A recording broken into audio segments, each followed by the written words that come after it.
Orang dikasih nggak boleh sombong. Dikasih kok sombong, ya kan? Dikasih, ya. Gini dikasih, tuh, ya. Jadi dikasih itu nggak usah sombong. Kalau kerja keras Anda, bolehlah cerita, tapi dikasih kok, ya. Buat mobil bagus nih, dari mana? Dikasih. Apa yang mau disombongkan, ya kan? Yang terbaik adalah digunakan yang baik supaya yang ngasih senang, ya kan? Anda dikasih motor, dipakai mencuri, kira-kira yang ngasih gimana responnya? Marah, ya kan? Marah, bukan cuma sedih pakai mencuri, marah. Ya, jadi wajar kalau Allah marah kalau ada orang punya ilmu sombong, ya kan? Punya harta sombong, padahal itu semua pemberian sesuai dengan maslahat hidup. Materi berikutnya adalah cara memperkuat ilmu. Ya, kemarin kan cara cepat mendapat pengetahuan, sekarang cara memperkuat ilmu. Gimana hafalan supaya kuat? Tidak mudah lupa, ya kan? Bagaimana ketika kita akan sampaikan pada orang lain itu bisa dipahami dengan baik dan disampaikan dengan runtut, tidak lompat-lompat, tidak AIU, tidak jelas mau kemana arahnya, gitu kan? Nah, caranya seperti apa? Nah, maka pembahasan kali ini itu yang akan mengantarkan kita pada hal yang dimaksudkan. A'udzubillahi minasyaitonirrajim. Bismillahirrahmanirrahim. Kita bacakan dari ayat pertama. Iqra bismi rabbikal ladzi khalaq. Khalaqal insana min 'alaq. Iqra wa rabbukal akram. Itu kemarin ya. Nah, yang sekarang alladzi 'allama bil qalam. Alladzi 'allama bil qalam. Sudah? 'Allamal insana ma lam ya'lam. Ayat yang keempat, dialah Allah Subhanahu wa taala yang telah mengajarkan dengan al-qalam. Diterjemahkan dengan pena di situ. Nah, ini manhaj yang keempat, cara memperkuat ilmu. Baik. Cepat ya. Alladzi di sini isim mausul menjadi konjungsi yang menyambungkan dengan sebelumnya. Ya, bahkan memberikan sifat. Apa sifat akram Allah Subhanahu wa taala di antaranya? Kan banyak tuh. Kemarin telah kita bahas kan? Ya, makna akram di sini ihsan kullal khairat, memberikan yang terbaik segala jenis sifat-sifat kebaikan. Kemudian juga al-jud, memberikan pemberian tanpa batas, ya. Kemudian tajawuz an jahlil ibad, melampaui semua kebutuhan-kebutuhan hambanya, diberikan tanpa batas. Nah, cara Allah memberi tanpa batas itu supaya terikat dengan kuat pada hambanya, tidak mudah hilang. Allah ngasih ilmu nih, jadi kalau kita berikhtiar belajar, ya itu kan ikhtiar kita untuk menarik perhatian Allah sesuai ketentuan. Kata Allah, kamu belajar saya kasih, kamu sholat saya tambahkan, kamu baca Quran saya berkahi. Lalu kita ikuti itu, belajarlah kita, sholatlah kita, baca Al-Quran kita, dikasihlah oleh Allah. Jadi ilmu yang kita dapatkan pada akhirnya pemberian Allah. Ya, karena ikhtiar kita pun sesungguhnya mengikuti keinginan siapa? Allah. Nah, itu puncaknya begitu tuh. Karena itu bahasa dalam Al-Quran itu selalu bukan karena saya dapat, karena saya dikasih. Ya, yarfa'illahu alladhina amanu minkum walladhina utul ilma, yang dikasih ilmu, bukan dapat ilmu. Padahal ayat itu tentang belajar, ya kan? Ya ayyuhalladzina amanu idza qila lakum tafassahu fil majalisi fafsahu yafsahillahu lakum wa idza qila lakum syuzu syuzu yarfa'illahu alladhina amanu minkum walladhina utul ilma darajat. Allah mengangkat, meninggikan, memberikan kemuliaan, satu kepada orang beriman, yang kedua yang diberi pengetahuan. Padahal ayat itu apa? Datang ke majelis ilmu, luaskan majelis, baca dengan baik, datang dengan fokus. Tapi ketika dapat ilmu, bahasanya dikasih oleh Allah. Nah, orang dikasih nggak boleh sombong. Dikasih kok sombong, ya kan? Dikasih, ya. Gini dikasih, tuh, ya. Jadi dikasih itu nggak usah sombong. Kalau kerja keras Anda, bolehlah cerita, tapi dikasih kok, ya. Dapat mobil bagus nih, dari mana? Dikasih. Ya, apa yang mau disombongkan, ya kan? Yang terbaik adalah digunakan yang baik supaya yang ngasih senang, ya kan? Anda dikasih motor, dipakai mencuri, kira-kira yang ngasih gimana responnya? Marah, ya kan? Marah, bukan cuma sedih pakai mencuri, marah. Bal gimana bal? Marah. Ya, jadi wajar kalau Allah marah kalau ada orang punya ilmu sombong, ya kan? Punya harta sombong, padahal itu semua pemberian sesuai dengan maslahat hidup. Nah, apalagi misalnya ayatnya, ya, Al-Isra ayat 85. Yas'alunaka 'anir ruh, qulir ruhu min amri Rabbi wa ma utitum minal ilmi illa qalila. Ya kan? Kalian tidak diberi pengetahuan kecuali sedikit. Tuh, yang satu diberi, yang kedua sedikit. Sedikit kok sombong. Sedikit kok angkuh. Sombong. Emang berapa ilmunya? Sedikit. Hah? Punya uang sedikit, sombong. Punya kedudukan sedikit, sombong. Punya ilmu sedikit, sombong. Tidak pantas. Karena itu nanti ada aturan-aturan untuk yang menyertai itu semua. Jelas sampai sini? Ya. Nah, karena itu bahkan sering menggunakan kata lam dan dal, min ladunna ilma. Ilmunya punya kami, kata Allah. Dan naknya itu ta'zimun nafsi, dengan keagunganku aku yang kasih. Apa engkau mau merasa agung? Gitu bahasnya. Jadi ketika disebut ladunna ilma, itu kan itu menunjukkan keagungan Allah, untuk menunjukkan aku yang agung. Kenapa engkau masih merasa agung? Masjid boleh agung karena itu rumahku, itu kan? Masjid agung, ya? Tapi Anda jangan pernah merasa agung, tinggi, angkuh, sombong. Karena itu pun karena keagunganku, aku yang punya, kata Allah itu. Jelas? Untuk itulah Qarun ketika sombong dengan mengatakan, ini ilmuku yang menghasilkan harta, langsung dilipat oleh Allah. Bumi lipat tuh Qarun, fakhasafna. Ya, kami perintahkan pada tanah untuk melipat itu. Di surat Al-Qasas yang kemarin kita bahas itu, ya. Innama utituhu ala ilmin indi. Saya tuh dapat ini karena ilmu saya. Tuh, dibalas oleh Allah. Lipat tuh, bumi lipat itu. Dilipat, terjadi likuifasi. Jelas? Nanti belajar lebih jauh, ya. Nah, untuk itu teman-teman sekalian, bagaimana Allah Subhanahu wa taala memberikan kemuliaannya untuk memperkuat apa yang telah diberikan itu, maka ditegaskan langsung oleh Allah, alladzi 'allama bil qalam. Allah mengajarkan kepada kita, ya, untuk mengikat semua yang diberikan itu bil qalam. Dengan apa? Qalam. Nanti maknanya bisa beragam, kita bahas satu-satu di sini. Ya. Pertama, 'allama. Apa 'allama artinya? Mengajarkan. 'Allama yu'allimu ta'liman, fa huwa mu'allim. Paham? Nanti di ilmu sharaf pembahasannya, ya. Nanti kita tambah sedikit pakai ilmu ma'ani supaya mengerti. Kalau darrasa yudarnisu tadrisan, apa artinya? Darrasa. Kalau darrasa belajar. Kalau darrasa apa? Mengajar, sama-sama mengajar. Apa bedanya 'allama dengan darrasa? Kenapa guru di sekolah, di SD, ya kan, di TK disebutnya mudarris, tapi guru-guru di masjid, di perguruan tinggi disebutnya muallim, ya kan? Muallim, ustadz. Tuh. Apa kira-kira? Faf. Darasa itu asalnya menunjuk pada sesuatu yang ringan dan sederhana. Simple. Ya. Karena itu tempat mengajarnya disebut dengan madrasah. Yang belajar di situ TK, SD, kan SMP, karena pelajarannya masih sederhana. Simple. Ya, anak TK belajar baca, kan? Ini Ali, ini Bapak Ali, ini Ibu Ali, ini anaknya Ali, ini tetangga Ali. Yang satu bilang ini Budi, ini Bapak Budi, ini temannya Budi, kan? Ya, kan tidak menuntut pemahaman sekali lagi. Yang penting bisa baca, simple, ya? Yang penting bisa dibaca. Kalau sudah bisa baca, sudah, tidak menuntut pemahaman. Dia tidak akan dicari, itu Budi siapa? Tetangganya siapa namanya? Bapaknya tinggal di mana? Tidak. Nah, itulah darasa. Ngaji juga begitu, ya kan?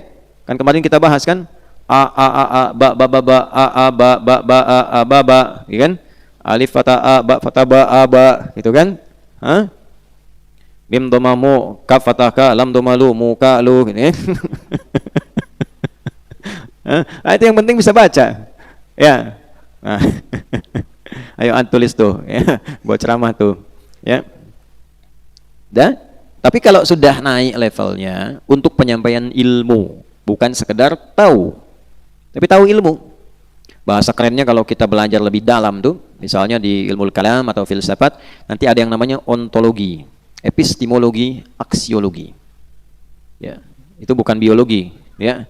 Ontologi, dasar dari segala hal, akarnya. Epistemologi jadi kerangka, dari dasarnya jadi kerangka berpikirnya. Dasarnya apa nih? Ya, menjadikan ini mau dibahas. Kerangkanya apa? Sudah paham cara berpikirnya, worldview-nya apa, baru aksinya bagaimana. Ilmu untuk menjalankan kerangka itu menjadi sebuah rumusan beraktivitas. Itulah aksiologi. Nah, ini kalau kita turunkan dari itu semua, tidak menggunakan darasa, tapi menggunakan alima ya'lamu. Ya, apa? Jelas? Alima ya'lamu. Karena itu Allah punya sifat alim, bukan daris. Punya sifat apa? Alim, karena Allah mengetahui sampai ke akar-akarnya, sampai ke perencanaannya, sampai ke tindakan sedang, akan, atau telah terjadi, atau bahkan sebelum terjadi. Ya, Henry sedang berpikir di dalam hatinya, itu Allah sudah tahu. Dirumuskan di pikirannya, sudah ketahuan. Akan dilakukan, tidak dilakukan, Allah Maha tahu. Karena itu disebut alim. Ya, kita nggak bisa. Manusia itu paling-paling alim. Sifatnya allamah, tahu banyak tapi terbatas. Makanya dibatasi dengan ta, walaupun bentuknya mubalaghah untuk sifat, dari alam tambah ta untuk menunjukkan banyak taunya tapi terbatas. Ya, terbatasnya di mana? Setelah dikerjakan atau dikonsep baru tahu, tapi sebelum dimunculkan belum tentu tahu. Ya kan? Ya, manusia itu hanya bisa tahu kalau diungkapkan tahu. Tapi tidak tahu apa yang diniatkan. Jelas sampai sini? Nah, jadi ini menunjukkan dalam Islam penyampaian pengetahuan itu sifatnya lengkap. Orang Islam itu diharapkan walaupun belajarnya dari tahap yang paling bawah, tapi pada akhirnya sempurna informasi yang didapatkan, sifat ilmunya. Jelas? Karena itu Allah berkehendak mengajarkan dengan allama, bukan darrasa. Ada nabi yang ulet, senang menulis dari yang sederhana-sederhana. Kecil-kecil tulis itu kan? Ya, darasa. Makanya nabinya disebut Idris. Ya, nabi yang senang belajar dari yang kecil-kecil. Yang namanya Idris artinya senang belajar. Ya. Ya, kalau yang kedinginan tiris namanya, ya. Idris itu nabi yang senang apa? Senang belajar. Jelas? Nah, kembali alladzi 'allama, begitu digunakan kata 'allama memberikan kesan Allah tidak pelit. Tuh. Ini menunjukkan sifat akramnya, sekali lagi mengkonfirmasi, dikonfirmasikan oleh Al-Quran, sifat pemberian tanpa batas ini menginginkan kita mendapatkan ilmu dengan lengkap. Jadi kalau belajar mesti lengkap, jangan setengah-setengah. Apa tujuannya? Ingin memberi fatwa, hukum apa? Hukum A misalnya. Sebelum ngasih fatwa, belajar dulu dengan lengkap, jangan setengah-setengah. Buku misalnya, kita belajar nih, ingin membahas tentang hukum bayi tabung misalnya, ya kan? Bahas dulu.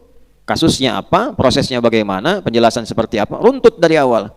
Ya, ayatnya bagaimana, hadisnya bagaimana, tidak ditemukan prakteknya, hukumnya seperti apa, kalau kiasnya kemana, syaratnya seperti apa, didapatkan dari mana misalnya spermanya, ya, kemudian ketika akan diberikan durasinya seperti apa, bagaimana cara mengeluarkan, macam-macam. Ketika sampai ke detil itu, ya, karena dalam prosesnya nanti ya akan ada beda-beda. Beberapa tempat di rumah sakit itu menggunakan perangkat yang haram. Bagaimana statusnya ketika keluar? Disuruh nonton dulu misalnya gambar-gambar tayangan yang tidak benar, yang sifatnya haram, itu bagaimana hukumnya, sampai ke situ berpikirnya. Nah, jadi cara kita menyimpulkan hukum itu diajarkan dalam Islam mesti lengkap. Itu sampai yang paling kompleks. Ya, kalau ditanya nih, bagaimana kalau saya di jalan, boleh batal nggak puasanya? Tanya, jalannya kemana Pak? Terus jalannya pakai kaki apa kendaraan? Kendaraannya roda 2 apa roda 4? Waktu pakai roda 4 macet apa enggak? Tuh kan? Nah, kemudian bagaimana kekuatan di jalannya, bisa tahan apa enggak? Lalu kalau menggunakan pesawat, ya, merusak zona waktu atau tidak, sampai segitunya tuh. Ya. Nah, itulah ilmu. Itulah apa? Ilmu. Kalau tidak dekat dengan Allah, susah menemukan itu. Karena itu di Quran surah 35 Fatir, di ayat ke-28, sifat ilmu yang telah dimiliki alim yang memilikinya, jamaknya ulama, diikat dengan kedekatan yang tinggi kepada Allah. Kedekatan seorang alim dengan Allah sehingga menghadirkan rasa pengawasan dari Allah, disebut dengan khasyah namanya. Innama yakhsyallaha min ibadihil ulama. Itu kuncinya. Jadi kalau sudah dekat dengan Allah, sifat ilmu yang diberikan itu tercurah, bukan sebagian-sebagian. Jelas? Baik ya? Nah, kalau sudah dapat, teladani sifat Allah yang mengajarkan secara total. Ya, sudah akram, tidak berupaya pasang tarif, tidak mendefinisikan ilmu dengan rupiah, definisikan dengan dolar, ya, tidak begitu. Muslim itu diikat dengan keikhlasan. Setelah itu ngasihnya pun total. Ini sudah pasang tarif setengah-setengah lagi. Kayaknya peluangnya bagus di ngajarin Quran. Bikin 24 pertemuan, sekali pertemuan 1 juta. Ini maksudnya. Kasih yang biasa dulu, ntar step kedua, turunin 7,5. Step ketiga, yang bagian ketatnya, ya gharib muskilah, naikin 1.500.000. Kok makin mahal Ustaz? Iya Bu, ilmunya makin sulit. Coba Ibu, di Quran anak ditemukan berapa kali? Kapan dibaca pendek, kapan dibaca panjang? Ibu biasa baca alaihi, ada yang alaihi Bu. Di mana itu? 1.500.000. Itu yang dikecam nanti. Ya, itu yang dikecam. Fawailul lilladzina yaktubuna kitaba biaydihim thumma yaquluna hadza min indillahi liyashtaru bihi thamanan qalila. Fawailul lahum mimma katabat aydihim wa wailul lahum mimma yaksibun. Surat apa? Al-Baqarah ayat berapa? 79. Gitu kan? Nah, jangan seperti orang dulu kata Allah. Ya, yang pengajaran-pengajaran yang Allah titipkan kepada yang berupa agama itu dialihkan untuk kepentingan materi sehingga ditambah-tambahin untuk kepentingan dia mendapatkan keuntungan-keuntungan duniawi yang tidak bernilai di akhirat. Maka celaka orang seperti itu. Nah, orang Islam nggak boleh begitu. Jelas ya? Ya. Jadi sekali lagi ini kata allama maknanya dalam. Alladzi sudah menunjukkan bentuk tauhid. Oke? Okay? Menunjukkan bentuk apa? Tauhid dan sifatnya mudzakkar. Apa itu mudzakkar? Nah, inilah kekurangan yang sekarang. Mudzakkar disebut laki-laki, muannats disebut perempuan. Kalau kita ngaji lebih dalam, itu kita temukan maknanya tidak seperti itu. Mudzakkar itu asalnya yang tidak bercabang. Tetap tunggal tidak bercabang. Muannats itu yang bercabang, berkembang. Kenapa perempuan masuk kategori muannats? Karena perempuan mengandung dan melahirkan. Sehingga seakan-akan secara kias itu ada cabang yang keluar dari dirinya. Laki-laki tidak mengandung, tidak melahirkan. Ya, maka disebutnya mudzakkar, masuk bagian itu. Semua yang berkembang dan melahirkan sesuatu itu muannats. Yang tidak berkembang, tidak melahirkan itu mudzakkar. Kata ganti yang kembali kepada Allah, dhamir namanya. Kenapa menggunakan mudzakkar? Huwa. Allahu la ilaha illa huwa, huwal hayyul qayyum. Kenapa huwa? Ini tidak ada kaitan dengan gender feminim atau maskulin, bukan. Untuk menunjukkan bahwa Allah itu ahad. Esa, tidak beranak, tidak diperanakkan, tidak melahirkan, tidak dilahirkan, tidak berkembang, tidak ada sekutu baginya. Karena itu sifatnya ikhlas, menepikan semua yang tidak terkait dengannya. Tunggal ahad. Jelas? Nah, di sini kembali lagi, agungkan Allah, satukan Allah kalau ingin diberikan ilmu yang kuat dan mantap. Selalu jaga hubungan kita dengan Allah yang ahad. Karena itu salah satu doa yang mustajab, ini saya berikan ijazah ya salah satunya. Salah satu doa yang mustajab itu adalah menyertakan sifat tunggal Allah sebelum doa. Ya. Kalau mau gampang bacain Al-Ikhlas gitulah gampangnya gitu sebelum berdoa. Jadi satu kali wallahu a'lam bimuradi, satu kali ada seorang sahabat berdoa, doanya kedengaran oleh Nabi. Dia katakan kama qala Allahumma yal ahadus samad alladzi lam yalid wa lam yulad wa lam yakul lahu kufuwan ahad inni as'aluka an taghfira li. Kedengaran oleh Nabi. Dia berkata Allahumma yal ahadus samad, ya Allah yang esa, tunggal, yang tempat bergantung dari segala hal. Alladzi lam yalid wa lam yulad, yang engkau tunggal, tidak beranak, tidak diperanakkan. Wa lam yakul lahu kufuwan ahad, engkau maha kuat, tidak membutuhkan sekutu yang lain. Inni as'aluka an taghfira li. Saya enggak minta banyak ya Allah, dengan semua sifat muliamu ini saya mohon ampuni saya. Kata Nabi, au kama qala, ya, hal alimta bima taqul? Tahu enggak kamu barusan berdoa itu bilang apa? Dijawab orang ini, au kama qala Allah wa rasuluhu a'lam. Laqad da'auta bismillahil a'zam idza du'iya bihi ajaba wa idza su'ila bihi a'ta. Engkau baru saja berdoa dengan dibuka menggunakan nama Allah yang paling agung, yang kalau engkau mulai dengan itu semua doa akan dijawab, permintaan akan diberikan. Ya. Ada lagi imam nih, imam musim-musim begini tarawih ya atau salat malam itu kesenangannya main kulhu lagi. Makanya di beberapa komunitas masyarakat sanad ini nanti diikuti pada rakaat kedua, tapi ya misalnya pertamanya Al-Baqarah sampai selesai, keduanya kulhu gitu kan. Keduanya Ali Imran ya, terus rakaat kedua di pertamanya, keduanya apa? Kulhu. Nah, yang paling lucu diadukan. Kalau ini kulhu terus. Rakaat pertama kulhu, kedua kulhu, maghrib kulhu, isya kulhu kan? Baik, sampai ikhlas jamaah tuh. Kan surat Al-Ikhlas. Ya, diadukan ke Nabi SAW. Begitu diadukan, Nabi itu bijak sekali, ditanya, kenapa engkau senang baca kulhu?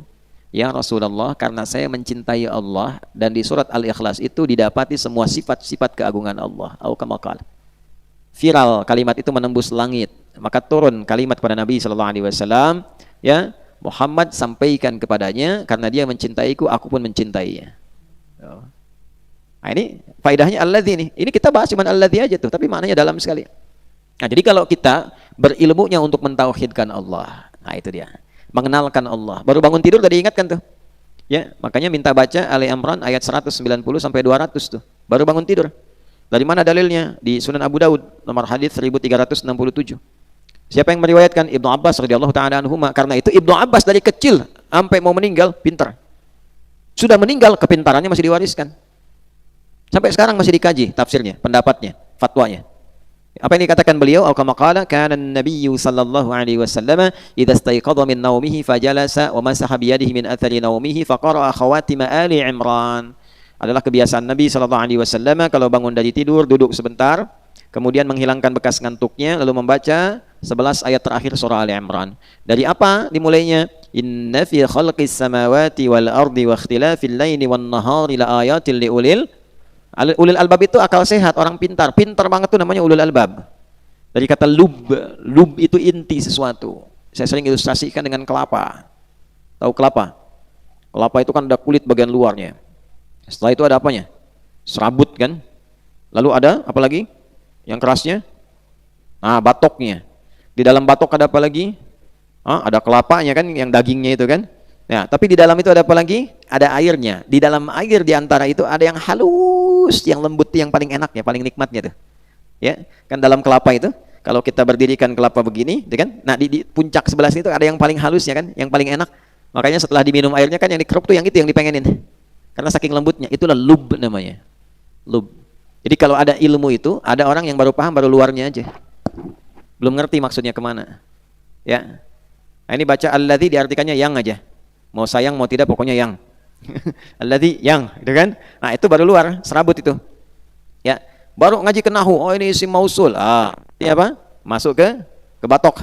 Gitu kan? Ya. Nah, tapi kalau sudah kita bicarakan alladzi, ini yang dimaksudkan menunjuk kepada Allah, menunjuk sifat akramnya sekaligus mentauhidkan pada zatnya. Oh, lub ini, ulul albab. Ya, jadi kalau begitu ngajinya beda. Setiap mau belajar, saya niatkan pelajaran saya untuk mengagungkan Allah Subhanahu wa taala. Saya niatkan sebagai ibadah. Saya niatkan supaya orang yang belajar kenal Allah Subhanahu wa taala. Nah, itu. Jadi Anda menjadi apapun dengan ilmu itu bukan kayanya yang penting. Belajar jadi arsitek, sukses bukan karena kayanya. Alhamdulillah dengan itu kenal Allah. Ya, kalau ada orang bilang, "Wah, Pak, hebat sekali desainnya." Bukan hebat. Allah yang membimbing saya untuk menjadikan seperti ini. Allah siapa, Pak? Di mana saya bisa konsultasi?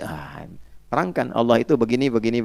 Itulah ulul albab. Karena itu sifatnya apa? Sebelum tafakkur dia tadzakkur. Alladzina yadhkurunallaha qiyaman wa qu'udan wa 'ala junubihim wa yatafakkaruna fi khalqis samawati wal ardh. Jadi kalau tafakkurnya menggunakan tadzakkur, fikirnya menggunakan zikir, maka semua ilmu di langit dan di bumi akan dibuka oleh Allah Subhanahu wa taala. Itulah yang terjadi pada Nabi Ibrahim alaihissalam. Wa kadzalika nuri Ibrahim malakutas samawati wal ardh. Liyakuna minal minal apa? Mukinin tuh. Ujungnya itu. Ayo Qurannya, Quran.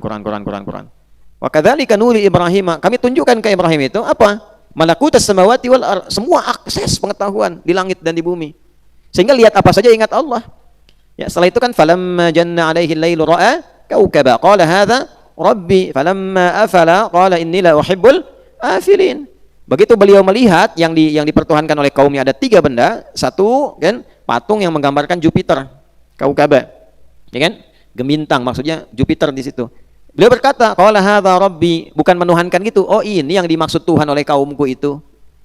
Dari kecil aku dikasih tahu ini Tuhan kita, ini Tuhan kita. Tapi falamma afala, ketika aku lihat kok yang sesungguhnya itu tenggelam. Aku nggak suka Tuhan tenggelam. Masa Tuhan tenggelam? Kan? Makanya Fir'aun ketika ngaku Tuhan ditenggelamkan oleh Allah. Tuh, lihat keterkaitan nasabnya tuh. Fir'aun ngaku Tuhan ditenggelamkan supaya orang mengenangnya gampang. Tuhan tenggelam. Ya, Namrud kemasukan nyamuk, wing mati, gitu kan? Ya, Tuhan mati sama nyamuk.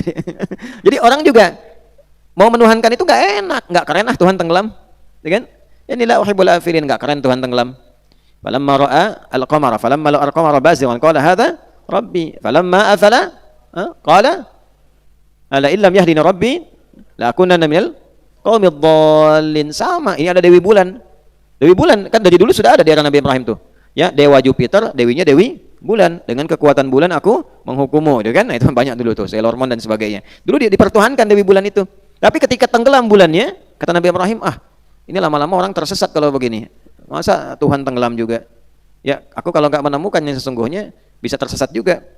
Falamma ra'a asy-syamsa bazighatan qala hadza rabbi hadza akbar. Begitu turun lihat matahari. Kata kaumku ini juga dipertuhankan dewa matahari, Tuhan yang gede nih, paling gede. Ya, jadi bukan klaim di situ maksudnya bukan ingin menunjukkan ini Tuhan saya. Jangan salah baca di mushaf ya. Ya, jangan menyimpulkan begini, Ibrahim juga majusi karena mengakui matahari sebagai Tuhan. Bukan, itu salah. Nah, itulah serabut namanya, belum nyampe batok. Ya, itu serabut namanya. Baca terjemahan langsung menyimpulkan. Bukan, kaumku menuhankan dewa matahari. Ini yang diviralkan kepadaku sejak kecil sehingga dikatakan ini Tuhanku, ini Tuhanku. Tapi falamma afalat tuh. Ya, tatkala itu tenggelam, apa yang dikatakan Nabi Ibrahim? Ya, qala ya qaumi. Ya, dia berkata ya qaumi, ini bari. Oh, saya nggak ikut-ikutan lah. Ya, mimma tusyrikun. Saya nggak ikut-ikutan dengan yang seperti itu. Bagi saya nggak masuk akal. Gitu kan? Matahari gede, cuman tenggelam. Malam nggak muncul. Bulan malam muncul, siang nggak ada. Ntar kalau saya butuh Tuhan siang-siang, siangnya nggak ada Tuhannya. Ya, matahari cuma sampai maghrib. Malam saya butuh, Tuhannya nggak ada. Ya kan? Maka baru kemudian beliau mengatakan, inni wajjahtu wajhiya lilladzi fataras samawati wal hanifan wa ma ana minal musyrikin. Kan? Baru saya hadapkan sepenuhnya ya kepada Tuhan yang hak. Inilah allama. Nah, pencariannya begitu. Jadi tafakkurnya diiringi dengan tadzakur. Kesimpulannya jadi benar. Ya, kan itu riset.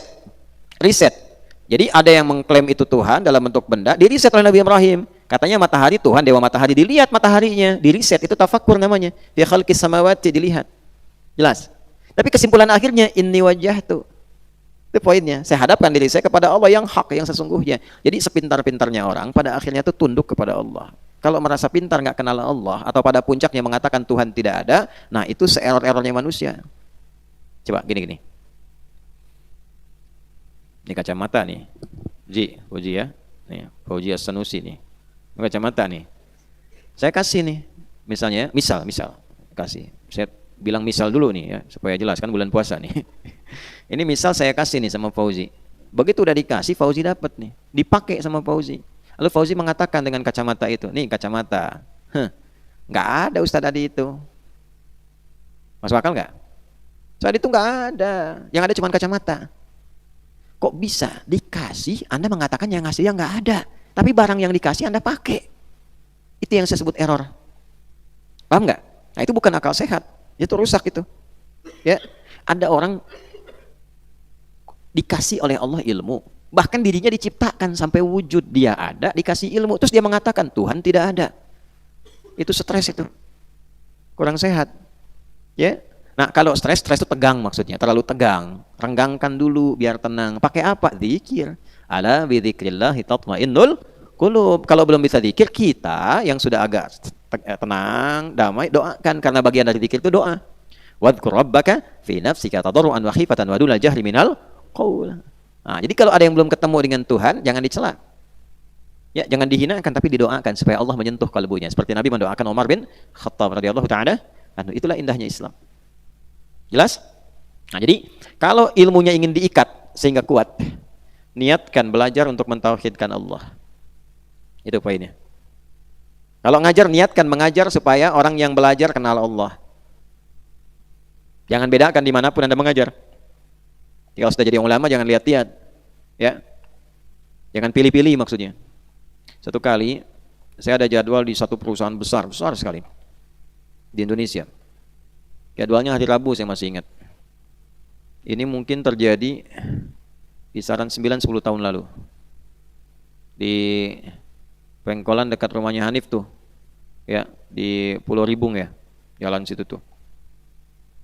Itu yang markirinnya menarik tuh. Namanya Tile. Karena dia tinggi, preman situ, wajahnya kayak Pak Tile. Oh, mobil kita lewat, kebetulan pas nggak ada yang dikasih receh, ditendang lah mobil kita kan. Nah, bukan mobil kita sebenarnya, mobil tukang taksi, saya karena senumpang. Satu saat balik lagi, kita isi pengajian, qadar Allah tempatkan di dekat situ. Ya, kita sewa, ada satu rokok, nah, sewa di situ. Qadar Allah beliau yang salah satunya ngatur di situ, motor dan sebagainya, panggil. Masya Allah, senyum tuh. Alhamdulillah, dapat Kiai, Ustaz, gini macam-macam. Alhamdulillah jadi akrab. Akhirnya apa? Ikut ngaji secara terpisah, tahu hukum. Nah itulah cara Allah itu, ya, untuk bisa membuat kita jalan yang baik. Satu kali di jalan dibelokkan itu, ini maksudnya cerita tuh. Jalan dibelokkan itu, nah saya konfirmasi jadwal Rabu, saya telepon Selasa. Cuma mau tanya memastikan besok itu bagaimana jadwalnya. Oh Ustaz, katanya mohon maaf, besok nampaknya ruangannya dipakai, jadi kita tidak bisa untuk mengadakan acara. Oh baik, terima kasih. Setelah itu ada telepon masuk langsung setelah itu, ya, WA atau telepon waktu itu. Kemudian cuma bertanya, Ustadz, besok ada jadwal enggak? Kelompok kecil ibu-ibu, mungkin 3-5 orang lah mau ngaji. Saya bilang tidak ada, insya Allah saya datang. Begitu ditutup tuh telepon lagi yang tadi perusahaan besar tadi. Ya, Ustadz ternyata salah paham, besok itu ruangannya masih bisa dipakai. Nah, saya cuma mau tanya deh. Ya, Syafiq tuh, kalau di situasi itu kira-kira gimana jawabannya? Hah? Gimana? Oh, pikir-pikir dulu. Pak Dolo gimana kira-kira? Dolo itu singkatan, Duni loh gitu. Ya, gimana? Tuh, nggak mudah itu. Zik gimana Zik? Wah, udah dekat-dekat mau nikah nih, tawaran begini gitu kan. Bahaya tuh. Coba kira-kira gimana? Nah, inilah ujiannya. Sampaikan sama kita kan, mohon maaf Pak, saya sudah ada jadwal, barusan pasti tutup ada yang minta. Gitu. Nah, itu ketika dijaga oleh kita, Allah lipat gandakan, ilmu dilipat gandakan, wawasan ditambah, rizki dijaga gitu. Nah, itu ujiannya. Jadi kalau benar-benar ingin mentauhidkan, baru ngaji langsung diuji sama Allah tuh. Ya. Antum lagi itikaf nih, ada tawaran ngajar, bayarannya 10 juta misalnya. Saya mau tanya nih, lanjut itikaf malam ini atau pindah dulu? Izin Ustaz sebentar, ada yang urgen. Urgen. Aduh, wajahmu urgen tuh. Jelas sampai sini? Ah, itulah tauhid. Ini kita tuh baru baca alladzi 'allama tuh, kalau pengen 'allama diajarkan penuh, alladzinya dipakai. Nah, kita ngajinya agak dalam nih, sama tasawufnya kita bahas gitu ya. Itu poinnya. Baru setelah itu diikat dengan yang kedua, bil qalam. Bil apa?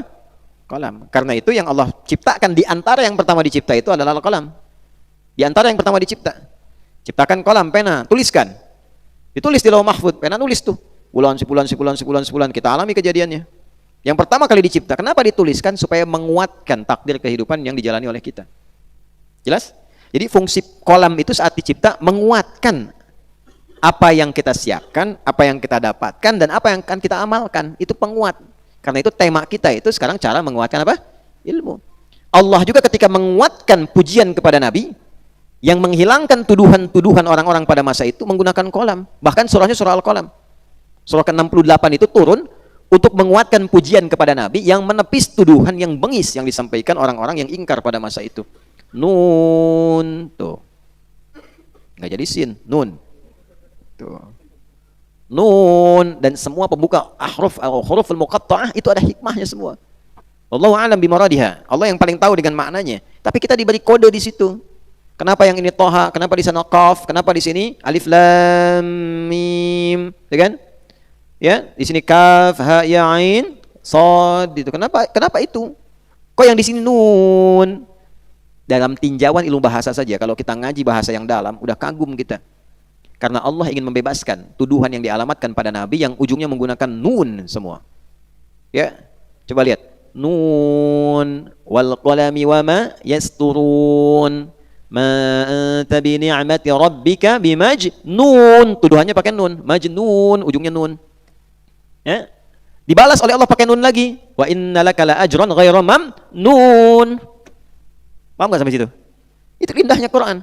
Nun, engkau menuduh Muhammad dengan ujung huruf pakai nun. Engkau yang suka membuat syair menggunakan tuduhan kepada Muhammad dengan nun. Aku balas dengan satu surat yang dibuka dengan nun. Nun, seperti engkau membuat nun untuk mencela Muhammad, aku bebaskan Muhammad dari tuduhan menggunakan nun. Wal qalami wama yasturun. Penguat ini sudah aku tuliskan dan aku perintahkan kepada pena untuk menuliskannya. Nun wal qalam, dan pena wama yasturun, dan telah diperintahkan untuk menuliskan. Apa yang dituliskan itu? Ma anta bi ni'mati rabbika bimajnun. Ya. Muhammad, ma anta bi, ma ketemu bi taukid. Ya. Tanamkan pada dirimu yang paling dalam dengan nikmat yang aku berikan kepadamu. Nikmat dulu didahulukan Muhammad. Gak usah sibuk dengan celaan mereka. Nikmatku lebih banyak dibandingkan dengan celaan. Manhaj. Kalau dicara orang jangan marah dulu. Nikmat Allah lebih banyak daripada celaannya. Ya kan? Oh, dicela sedetik kok marah, padahal nikmat setahun. Ya kan? Paham? Ya, suami istri kalau sedang bertengkar ingat dulu. Tarzik tahu tuh kalau udah berumah tangga tuh. Kalau sedang bertengkar, ingat akurnya berapa lama. Itu nikmat. Bertengkar sehari kan akurnya 10 tahun. Masa yang sehari menghilangkan kehidupan rumah tangga selama 10 tahun? Itu maksudnya. Kalau ngaji begitu tuh enak. Kita ngaji dulu tuh. Makanya belajar. Belajar siapa lagi tuh? Pal, belajar Pal. Ya. Nah. Paham? Ma anta bi ni'mati rabbika bimajnun. Kamu sama sekali tepi situ, abaikan aja. Fa'rid anhum. Ya, abaikan aja itu. Ya, nikmatku lebih banyak diberikan kepadamu. Ma anta bi ni'mati rabbika bimajnun wa inna laka la ajran ghairu mamnun. Pakai nun lagi. Dan tanamkan pada jiwamu yang paling dalam. Engkau itu telah berlimpah pahala tanpa batas untukmu. Tuh, kita aja dibatasi. Bagian sedekah, satu sedekah itu batasnya berapa? 700 kali lipat. Sekali sholat 10. Baca Al-Quran satu huruf 10. Nabi Muhammad nggak ada batasnya. Wa innalaka la ajran ghaira mamnun. Nggak ada batasnya. Kenapa nggak ada batas? Karena ngajarin kita. Berapa banyak umatnya setiap baca Quran ngalir lagi, setiap sholat ngalir lagi, setiap sedekah ngalir lagi. Muhammad, nikmatku banyak kepadamu, pakai nun. Mereka mencela engkau dengan nun. Abaikan nun yang majnun. Karena engkau dengan nikmatku bukan majnun. Engkau la ajran ghaira mamnun. Paham? Itu. Baru dari nun ke mim. Mim itu kan ta'zim. Ya, menunjukkan sesuatu yang agung, makanya diucapkan lewat lisan, tempatnya di bibir. Wow, mimba di sini kan? Ya, membuka itu. Wa innaka la'ala khuluqin 'azim. Di antara nikmat itu engkau perangaimu teladan luar biasa, agungnya akhlakmu. Gitu, dibalik oleh Allah. Itulah nun, dan suratnya surah Al-Qalam. Nah, Allah menguatkan pujian kepada Nabi dengan mencatatkannya karena semua penguat itu tercatat. Makanya kenapa nikah itu dicatat? Karena kalau modal foto bisa diingkari. Rozik mau nikah cuma dipoto, nggak pernah dicatat misalnya. Ya, begitu merasa harus pindah kepada hati yang lain, ditunjukkan ini kan Anda sudah menikah. Wah, itu kan waktu itu sedang drama. sorot tuh. Ketahuan tuh. Dulu kan sedang drama, kan bisa begitu. Tapi kalau dicatat nggak bisa. Ini catatannya sah. Tanda tangannya siapa? Fotonya nggak bisa, mengelak. Ada dokumentasinya, itulah catatan. Ya, makanya ayat pinjam meminjam pakai catatan, kuat. Anda belajar pakai catatan, kuat. Ya, di kantor ada catatan, bikin kuat. Audit pakai catatan. Jadi catatan itu, kolam itu dihadirkan turun untuk menuliskan sebagai penguat sesuatu. Ilmu kalau pengen kuat catat, tulis. Ya, pintar, bagus, menghafal, cepat, tapi ilmunya nggak akan abadi. Bagaimana supaya pemikiran kita abadi?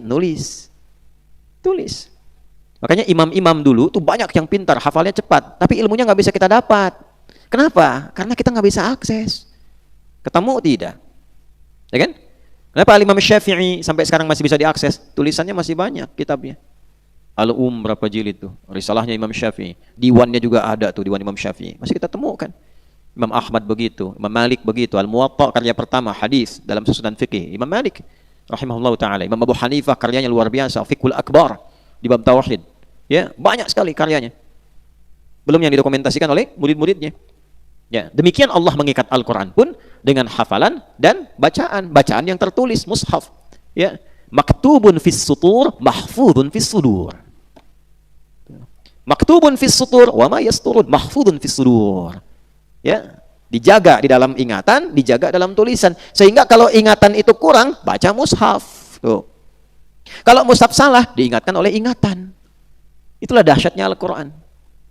Ya, jadi firman Allah aja diikat, cinta diikat, masa ilmu tidak diikat? Hah? Jelas? Saya bikin status tuh, bikin status. Makanya Imam Ali bin Abi Thalib rahimahullah ta'ala karamallahu wajhah mengatakan apa? Al-ilmu nurun wal kitabatu qayduhu. Ilmu itu adalah cahaya, tulisan itu pengikatnya. Maka ikatlah ilmumu dengan catatanmu.